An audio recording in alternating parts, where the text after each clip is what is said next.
Well, that was unfortunate. It cut out, and I kept going for 10 minutes. Kept going for 10 minutes, and now I'm saying the whole time that I'm regretting it. If it's not going to do it, it's the worst feeling ever. It does remind me of the old days of tape and cameras and things. Like, that would happen all the time.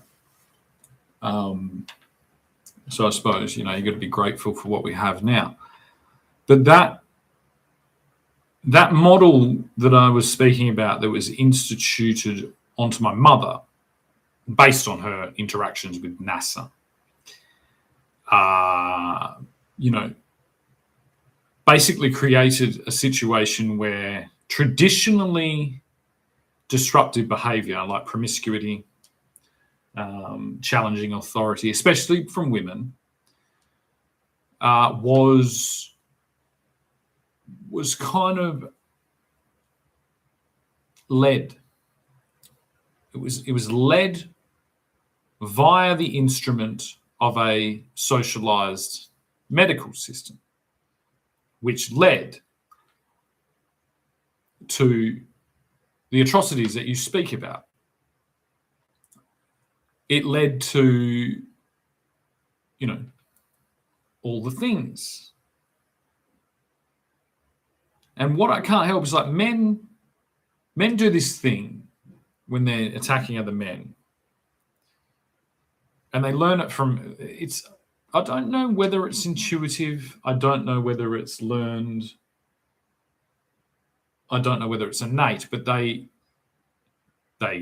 punch down and they try and feminize. Oh, you're a girl, you're a girl, like that. So that is the exact same thing in reverse as the opposite. So, but the problem is that you're right. There is an authority that is having far too much authority over the private lives of people. And I really did this way better in the first video. And I'm going to try and veil my discontent from this, because it really does. Which exposes me that, like, I'm participating in, I guess, a different art form than what you traditionally do, because you are a performer on the stage, and that is your job, is to learn your lines and do them. And that's wonderful. Like, I was going to do that. I just do something different. And you do the same, like you do what I do as well, but I just heavily rely on this. And it pushes my subconscious to bring forth the answers and the passion and that on cue and unfiltered through overthought, which is vulnerable. It's a vulnerable thing to do, but I have set it as my the bar. It's the bar that I live on, and I present, and I expect the same in return. But I would urge you to just look a little bit further back at a pre-industrial England, because you were there. You're in England. You're in my homeland, our homeland. And I gave an example of two households, with stable boys that were fooling around in the stable. And my claim is that not only was this going on, but no one fucking cared, because they were just stable boys, basically.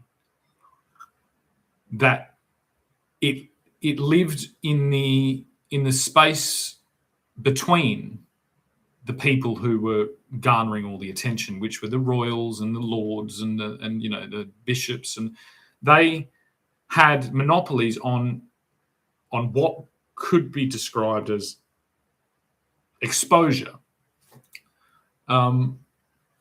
But obviously in a far slower, far more disconnected, and in some cases more organized, but just a completely different environment.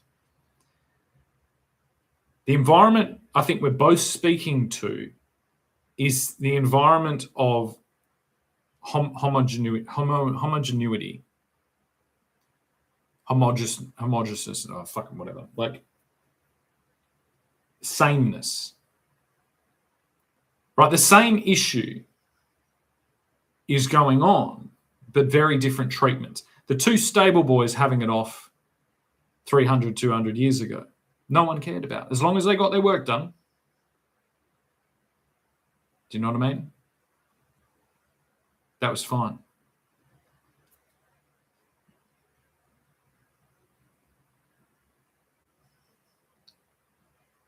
What happens with our socialized systems of care, which you're leaning in right now, because you want the people to have care, but the care you're presenting is just freedom of expression. It's not care. Freedom of expression is a matter of supply and demand. It's about people of authority stepping away from their control, which I think you've identified as well. Now, I mentioned, I should have watched the whole thing. I mentioned that, I'm sure it was in there, the thing about Tasmania. If it wasn't, I'll tell you one day. I'll whisper it in your ear. Or maybe I'll do another video in a minute. But what happens in these socialized systems of homogeneity or monoculture is the matters of the two stable boys have been switched from, what's not a non-issue, not even a fucking faintest care, really. Maybe if they got caught, but that was probably part of the fun. That's really the same as anything. It's like, everyone's using pornography, but you get caught using pornography, it's still fucking intense. That still exists now. And everyone, whether heterosexual, homosexual, whatever, that's all going on. But majoritively, most people aren't getting caught for using porn. It doesn't actually take much. We actually still live there. But we're broadcasting this issue and all over the place. And the issue is the issues were caused by an obsession into a place where it shouldn't have been. And this is because within a socialized, communist system, you need something to do. And so you start looking for things to do. Now, if you might not have ever run a business or a farm or anything like that. It's like, counterintuitively, someone can cause more trouble by trying to fix things than they can by trying to sabotage them. Most problems are caused by people trying to fix things that ain't broke. You can imagine, it's like we already have the archetype, like every British film you watch of there's always the young men, incredibly beautiful, feminine, long-haired men. It's like, yeah, okay. That's who we were. That's who we were. We're playing in an arena that we shouldn't be in. We already had it right. We're being challenged by this system, majoritively of United States propaganda, and we're conforming to it. We're conforming to their controlled authority, pharmaceutical concentration, medical industry. And that's where it's like your claim against the vaccination, it's like that's the same issue. It's exactly the same issue. It's none of your business, is what the majority of anti-vaxxers were saying. And if you get back to that to do with homosexual or trans or anything, it's none of your business. You'll find that it's the same. Now, culturally,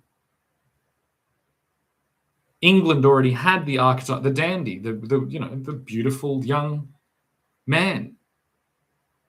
The camp, gate, like that already existed, well-dressed, all these things. So who destroyed that? American propaganda.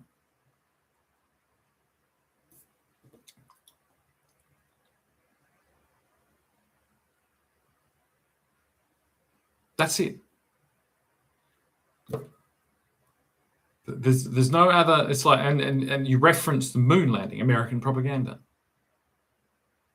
I've seen what American propaganda does, what it wants. We don't need it. We had all the things. You know what I mean? It's like all we need to do is shift. It's like, in the 1800s, you know, the homoerotic presentation of British people looked a lot like, you know, Diary of a Vampire, whatever it is. What's that? I've gone blank on that. Yeah, Brad Pitt and Tom Cruise, you know, that's what it looked like. And then you will remember that, like, that was colonial United States. That's what it looked like. You know, pre the New World, Europe looked like that. It was a really homoerotic gay thing. It's like, all we need to do now is put all of the propaganda away and say that interview with a vampire, that's what it's called, that gay homoerotic Europe now just looks even more feminine. But it already did then. It already did. There are accounts of Native Americans coming to France and saying, I liked the France, I liked the women, but all the men were like women. And we're conforming to that rather than celebrating that. We don't need to filter any of this through. You know, we need to reject anyone basically trying to declare their medical authority. Like you're saying, we're at the same place. We need to re-celebrate. It's none of your business. We need to hold up our archetypes that we had. It's like, we were feminine as fuck. We were girly as fuck. And look, I somehow managed to maintain that just enough with 180 years down here. Down here.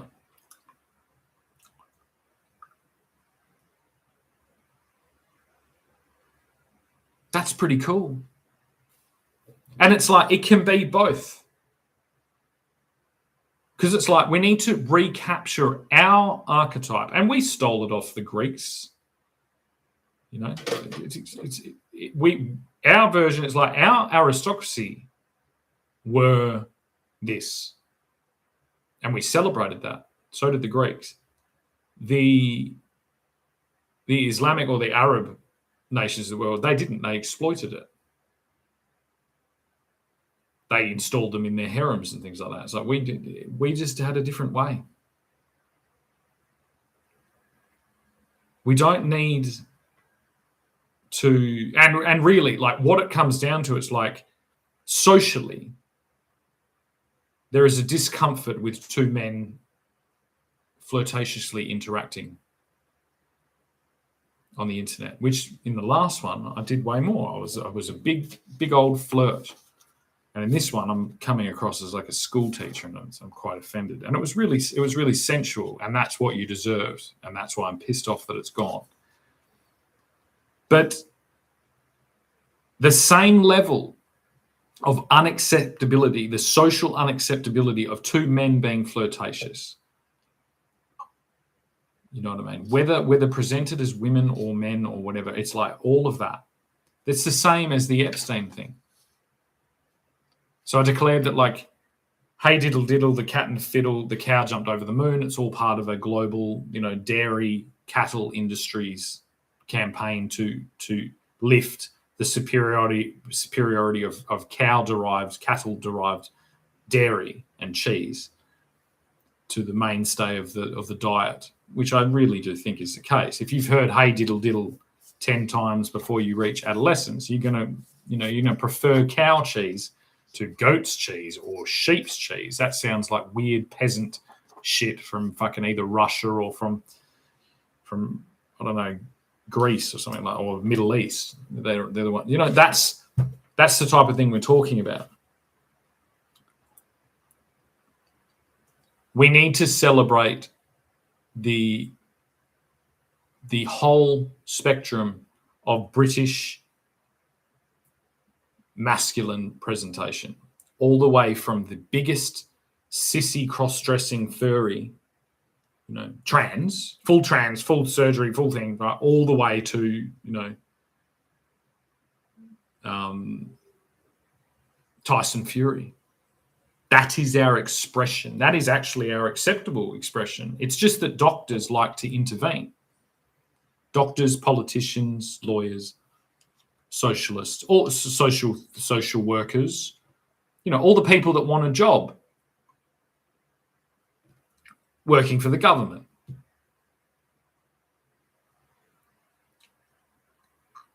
It works better when the stable boy worked for the Lord and the other stable boy worked for another Lord. And after they'd finished their work, they snuck off and had a fucking good old go at it in the stables.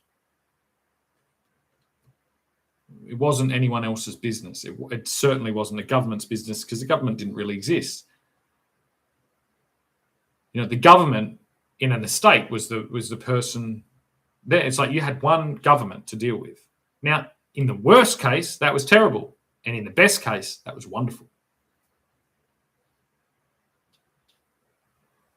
But we don't fix the problems inherent with, patriarchal structure, which is what this was, with the socialist version, which is this, because now we all have to collectively experience the pain of the stable boys being caught. Okay? But the problem is like we can only deal with one thing at a time. It's like in the scenario of this, right? We have two of these. You can imagine one here and one there, right? Lord, stable boys way down here, right? One stable boy from here was caught fucking another stable boy from there. It's like, who knows what happened through that? Maybe one particular establishment was particularly homophobic and maybe one was particularly fucking homoerotic, and who knows? There would have been all types of things. It's like, say in that case, one of each, one homophobic, one homoerotic. The assumption is, well, the homoerotic would be like, oh yeah, we caught those filthy bastards. We'll just buy him if you want. You don't want that fucking hanging around. I'll stick him down and give him the hard jobs. And then you just tell that person that and you do a completely different thing. It breaks down what we're now experiencing on the global. This happened between neighboring estates.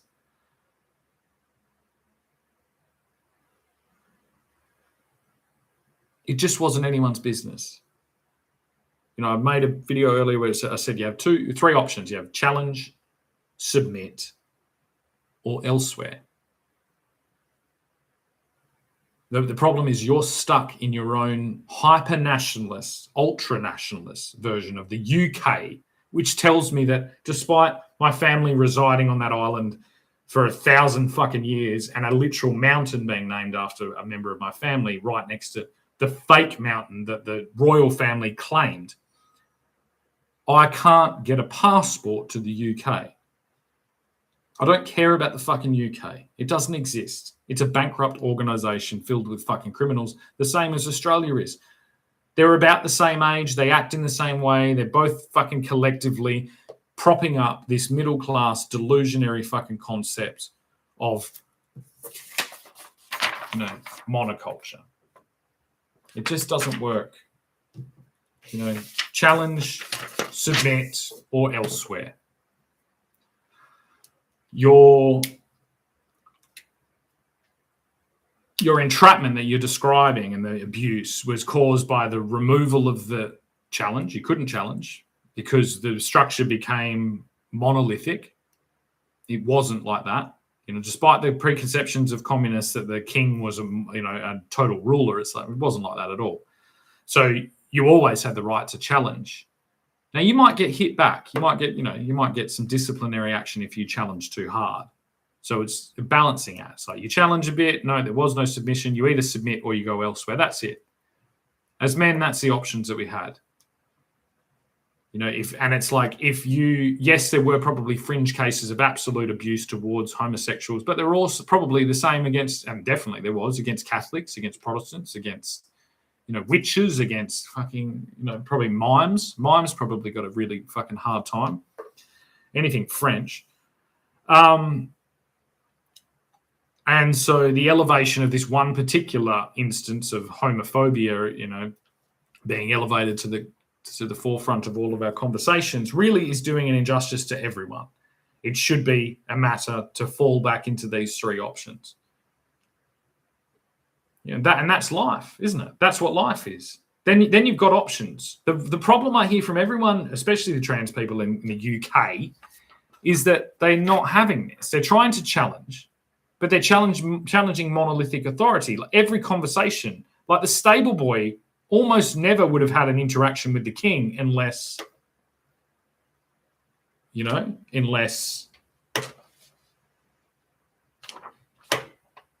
the same as the milkmaid wouldn't have had an interaction with the king unless her milkmaid mother, sent her off to the castle for a couple of favors in her pocket.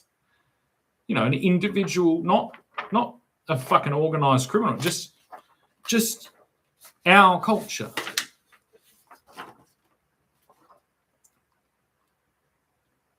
But there never would have been an occasion, in the last 1,000 years where two stable boys having it off got disciplined directly by the king. Not even by his structure. There's so many structures before. Like, what the fuck? To get to that court shouldn't have been there. It shouldn't. It should take so long.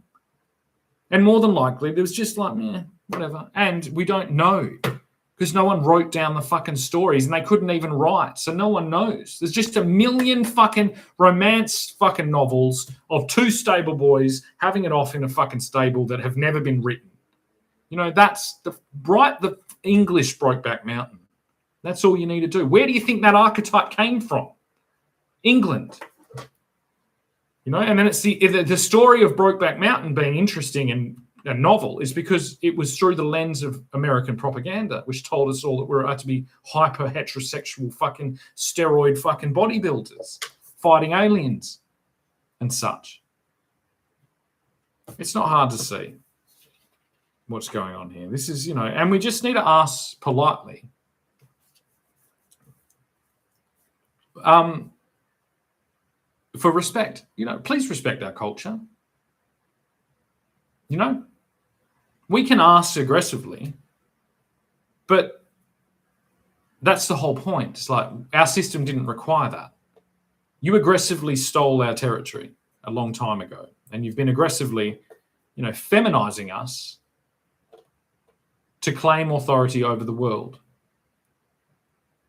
But half of your country is now celebrating this fucking ultra feminist, in a way that would make even the most dandy fucking queer from the turn of the century blush. Not in their wildest dreams because they have these surgeries and hormones and all these things that we have now, but they would have used them. The real thing to know about the trans phenomenon is it's introducing heterosexuality to this phenomenon openly. And they've been made to feel ashamed in that by the Americans, despite the Americans pushing out all the fucking things to do it and all the media that did it. Britney Spears. How many trans people did Britney Spears make? It's like this. You've tried to do something and it's backfired, and that's just the way that all these things happen. And we need to get back to a stable situation where there's just discretion. It's just like, it's none of my business. I don't care. I don't fucking care. But we can't do that with these gigantic medical industries. There is in the United Kingdom, there is probably one medical board that is making the decisions for all those people. And that's crazy. Because then you're instantly in a game of international arbitrage. It's like you either compete with the king or the prime minister, which is hard. I'm doing that. You submit to the tennis match where you put over a net constantly, where both extremes exist and you never have stability, or you go elsewhere, and then you're in an international relocation paradigm, which is even weirder. Because then you might already be tarred with the brush. It's like, I heard, in your passport application or your visa application, I heard you were distributing transsexual propaganda. Or I heard you were distributing anti-transsexual propaganda. Or I heard you were distributing anti-vax propaganda. Or I heard you were distributing pro-vax propaganda. Which is a nightmare.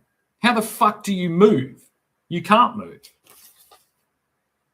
So you can see it's like the socialized, monolithic, monoculture, bureaucratic nightmare of socialism is giving us all no options. Challenge, submit, elsewhere. All of them astronomically harder, all of them exposing you to international level threats, because when basically what happens with socialism, everybody is gains the power of the king. Right, but it's like we all need us. It's terrible. It's a terrible job to be the king. Terrible job. It means the stable boy, rather than just maybe getting a slap or a cane or something. You naughty little boys. Even that being part of a homoerotic fucking ceremony of sorts. A pagan ceremony of discipline. This is the thing. It's like when it went from that self-contained structures of discipline, the thing, gay as fuck. All like whipping. We used to whip thing, and it's like we've displayed it as outrage. It wasn't. It was kinky and weird. Trust me. Okay, that's what it was. And now it's like there is a monopoly being formed by our medical elite, by a political elite, and they're all participating in it. They're all like, look at Keir. He's been caught with fucking how many fucking, like, this is what it is. See, Keir Starmer would have been here, right? He would have had 4 stable boys under his command, and 2 of them he would have fucked. You know what I mean? 2 of them would have liked it. One of them he would have been raping, and one of them he would have disciplined for not touching his dick. I don't know exactly. I didn't live back then. But what I know now is Keir Starmer is playing a tennis match with all fucking young boys, girls, and everyone, and so is our Prime Minister, into fucking ultimate discipline, which probably fucking tweaks his nipples harder than the hardest of hardest pegs off the fucking clothesline.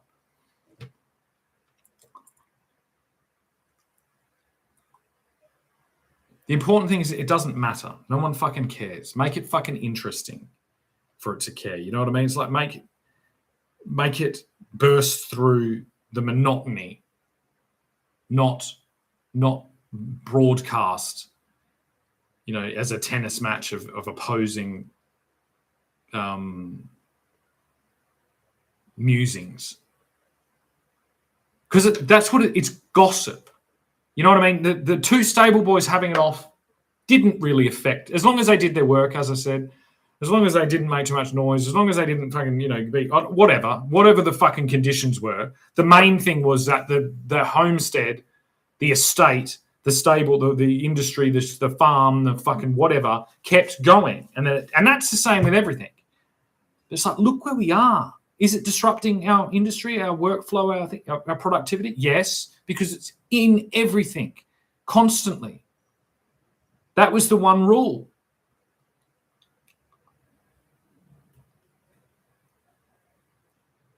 And so what it leads to, it leads to monolithic, giganticized disciplinary actions. You know what I mean? The trans kids of the UK are being heightened to astronomical levels only to be dropped again by a political tennis match that shouldn't have any influence over them. It's like it's just simple. It's like make the hormones available and privatize and keep everyone the fuck out of it and make them 18. That's it. I don't know particularly whether my discomfort, my pain is from not transitioning earlier. There's a million things. Like the amount of variables at play, I can't tell. But the one thing I try to do more than anything is to not eroticize my decision-making process, to not fantasize about me being an 18-year-old girl. Do you know what I mean?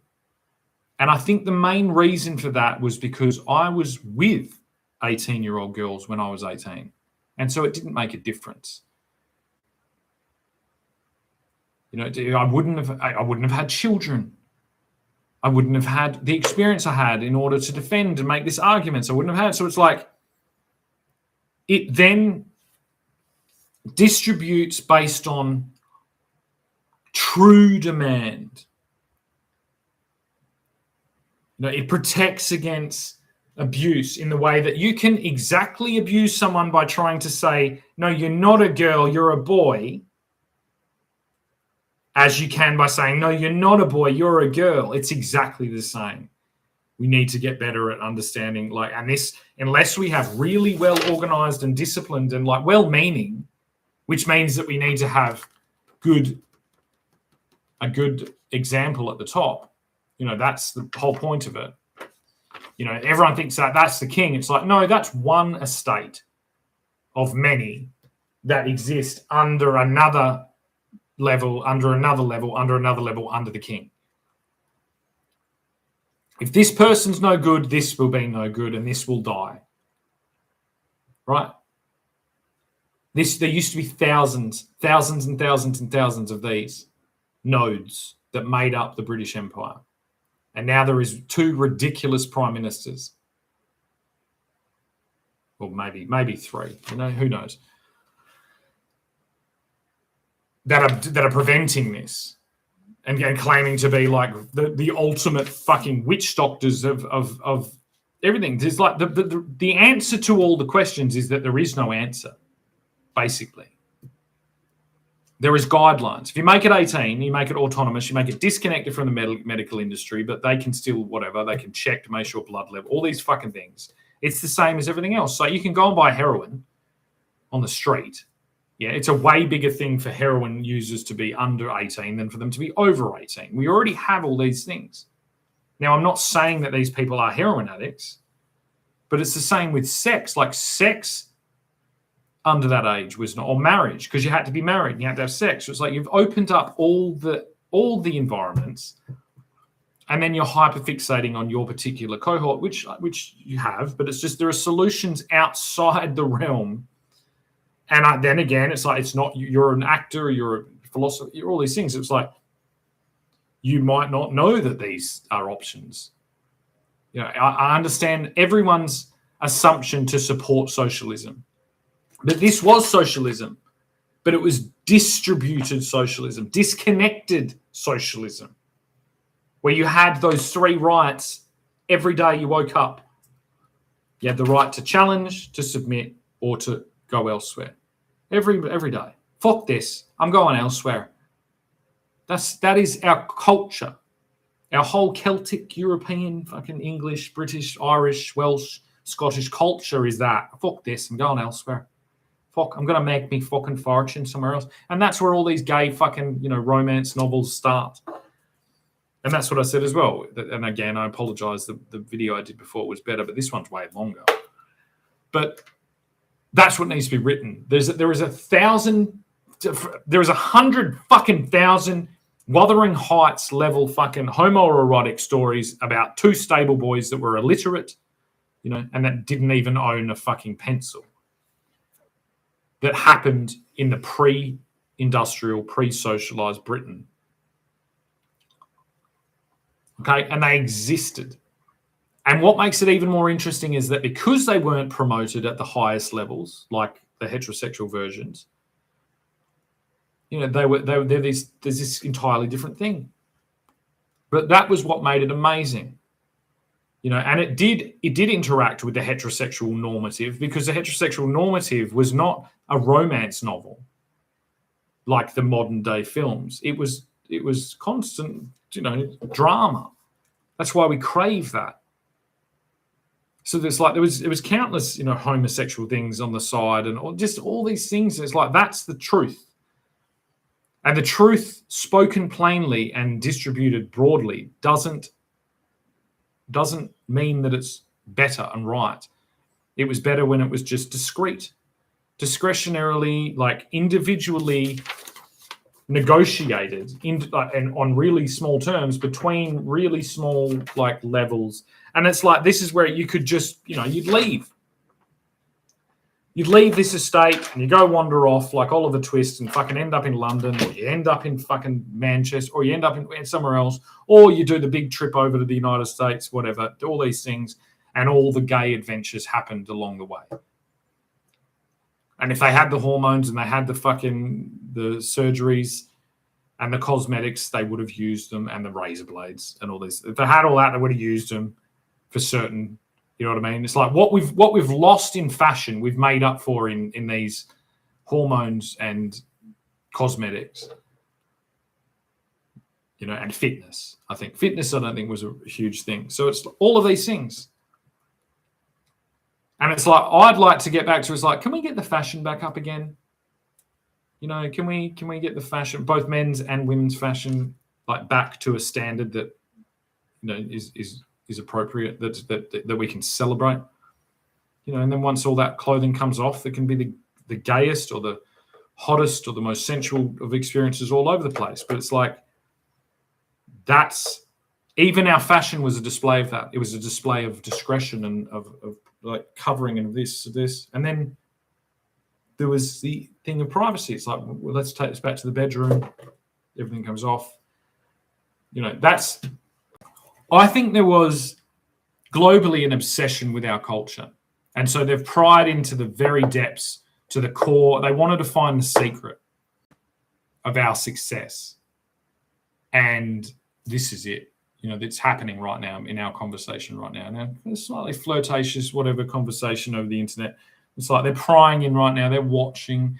They're like, what are we going to extract from this? And it's like, nothing. It's just this. I told you. It's temptation. It's like suspense. It's like it's right there. It's like, ooh, it's brooding, fucking, erotic, all these, all that stuff. It's not graphic. Yeah. And so it's the same with our laws. It's like, so we didn't have laws. We had etiquettes and cultural norms. That's the solution. You need to get back to that. You need to get Keir Starmer and Anthony Albanese out of your kids' bedrooms as quickly as possible. Thank you.